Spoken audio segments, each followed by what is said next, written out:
करो, बंद करो, बंद करो। छात्र एकता जिंदाबाद, जिंदाबाद, जिंदाबाद। वायरल ओएमआर का सीबीआई जांच करो, जांच करो, जांच करो। असहमत मेंबर का स्पष्टीकरण लेना होगा, लेना होगा, लेना होगा। कट ऑफ मार्क्स जारी करो, जारी करो, जारी करो। कट ऑफ मार्क्स जारी करो, जारी करो। नमस्कार, आप देख रहे हैं न्यूज अपडेट झारखंड। और इस समय झारखंड में एक साथ तीन जेपीएससी परीक्षा का पीटी रिजल्ट जारी हो गया है और साथ ही उसका मेंस एग्जाम का भी डेट जो है वो जारी हो गया है। उसी भी बाद में लगातार ये कठिनाई आ रही है कि छात्रों को महज 16 दिन का समय मिला है मेंस एग्जाम लिखने के लिए। और विवादों का कारण ये भी है कि एक ओएमआर शीट वायरल हो रहा है जिसमें बच्चा शायद 48 क्वेश्चन वो सिर्फ बनाया है और ऐसा पॉसिबल उसमें इसलिए हो पाएगा अगर एक पेपर में वो 48 बनाया है और दूसरा पेपर में अगर वो 100 में से 98 कम से कम बनाएगा तभी उसका रिजल्ट हो पाएगा। तो ऐसा पॉसिबल तो शायद नहीं ही है और अगर है तो उसको सार्वजनिक किया जाए, ये इन लोगों का मांग है। फिलहाल जेएलकेएम के वरीय उपाध्यक्ष देवेंद्र नाथ महतो और उनके साथी संगठन के लोग और विभिन्न इंस्टीट्यूट के छात्र यहाँ पर मौजूद हैं और आज जेपीएससी चेयरमैन का पुतला दहन किए और साथ ही जो मेंस एग्जाम डेट निकाली गई है उसको फिलहाल स्थगित करने की मांग की जा रही है और पीटी रिजल्ट पर सीबीआई जांच की मांग की जा रही है। सुनिए क्या कुछ वो और मांग किए हैं। के हृदय स्थली परमवीर शहीद अल्बर्ट एक्का चौक में झारखंड लोकतांत्रिक क्रांतिकारी मोर्चा के बैनर तले जेपीएससी अध्यक्ष एल खियांग्ते का पुतला दहन किए। पुतला दहन इसलिए कि 14वीं जेपीएससी का पीटी परीक्षा फल जारी हुआ जो अजूबा है, जिसमें ना ही कट ऑफ मार्क्स जारी है ना ही मेंबर्स का हस्ताक्षर है।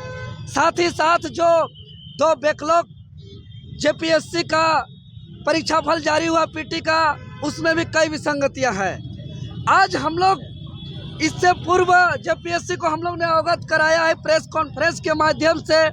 महामहिम राज्यपाल जी को हम लोग मुलाकात करके अवगत कराया है जेपीएससी के विसंगतियां के बारे में। महामहिम राज्यपाल जी तुरंत ऑन द स्पॉट हरा कलम चलाते हुए सिग्नेचर करते हुए कहा कि इसको तुरंत फॉरवर्ड किया जाए, लाखों बच्चों का भविष्य का मामला है।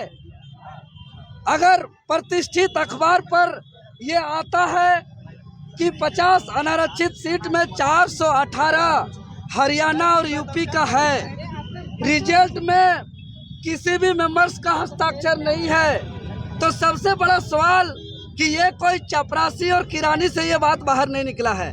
इसलिए आखिर ये बात कौन बाहर निकाला आयोग से, इसका जांच होना चाहिए।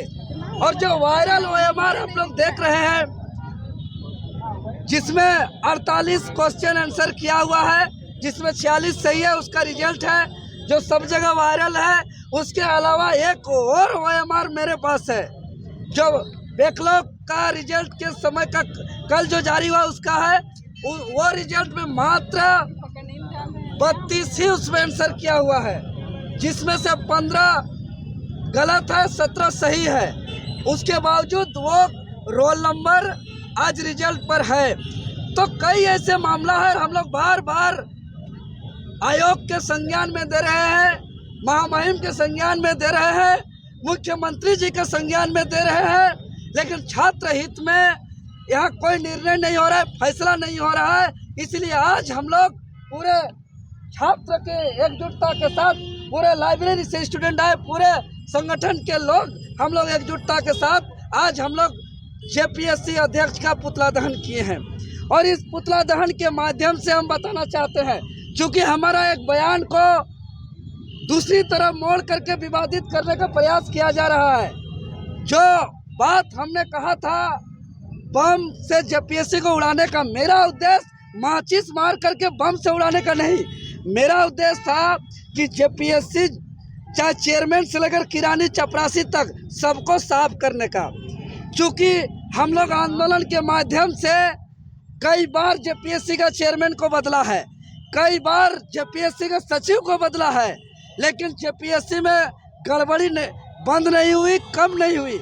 यानी कि जेपीएससी के सारे लोग सचिव चेयरमैन से लेकर किरानी स्टाफ तक सभी का सभी भ्रष्ट है। सभी को वहां से हटाया जाए, जेपीएससी को क्लीन किया जाए, जेपीएससी को साफ किया जाए और यूपीएससी की निगरानी में झारखंड पीसीएस को साफ करने का हमने बात कहा था। वो बम से उड़ाने का मेरा उद्देश्य नहीं था, लेकिन उस उद्देश्य को भटकाने का प्रयास किया गया है। और आप लोग के चैनल से हम बताना चाहते हैं, विद्यार्थी आज मजबूर है। विद्यार्थी परीक्षा दिया, विद्यार्थी उसका रिजल्ट आया। जब रिजल्ट आया तो प्रमुख अखबार में छप रही है कि हरियाणा और यूपी से 418 स्टूडेंट का हो रहा है। प्रमुख अखबार में छप रही है कि यहाँ मेंबर का हस्ताक्षर नहीं है। प्रमुख अखबारों में और कई जगह वायरल है कि जो OMR वायरल हो रही है उसमें 15 को 17 को सही है, उसका रिजल्ट आज पीटी परीक्षा फल में है। उसका कट ऑफ जारी नहीं किया गया है। आनन फानन में 16 दिन के अंदर मुख्य परीक्षा का तिथि घोषणा कर दिया, 18, 19 और 20 जुलाई को। ये लोग को ये मालूम नहीं है कि इसी के मध्य में यहाँ फील्ड वर्कर का परीक्षा है, यूपीएससी सीएपीएफ का परीक्षा है, इसी मध्य में नेट यूजीसी का परीक्षा है। अरे एग्जाम कर चेंज हुआ है। हमने तो चैलेंज किया था जेपीएससी को कि किसी भी हाल में 18, 19, 20 जुलाई को परीक्षा होने नहीं देंगे। तो मेरा बात को क्या किया, ठीक है देवेंद्र नाथ महतो का बात को सुनते हैं और 18, 19, 20 जुलाई को परीक्षा नहीं लेंगे और वो डेट कर दिया 21, 22, 23। अरे 18, 19, 20 को नहीं होने का मतलब ये नहीं कि 21, 22, 23 करिए। इसका मतलब ये है कि हाईकोर्ट का निर्देश है कि मिनिमम 45 दिन समय फॉर्म भरने के बाद छात्र को मिलना चाहिए। ये छात्र का अधिकार है, जो अधिकार से हनन किया जा रहा है। मेरा स्पष्ट मांग है, जो असंतुष्ट है, ये मेंबर्स जो हस्ताक्षर नहीं किए हैं, जो एजेंसी पर संदेह खड़ा किए हैं, इस मेंबर्स लोग सारे प्रेस कॉन्फ्रेंस करे या सरकार उसका स्पष्टीकरण ले और सारे स्पष्टीकरण को कारण को सार्वजनिक किया जाए और जो इलीगल रिजल्ट है उसको रद्द किया जाए। मेंबर का हस्ताक्षर नहीं है, कट ऑफ मार्क्स नहीं है और जो मात्र 16 दिन जो परीक्षा का समय दिया गया है उसको स्थगित किया जाए और मिनिमम 3 महीना का समय दिया जाए। और जो यूपी हरियाणा से जो स्टूडेंट आ रहे हैं, यहाँ के छात्रों का भविष्य के साथ खिलवाड़ किया जा रहा है, इस पर जांच किया जाए, इस पर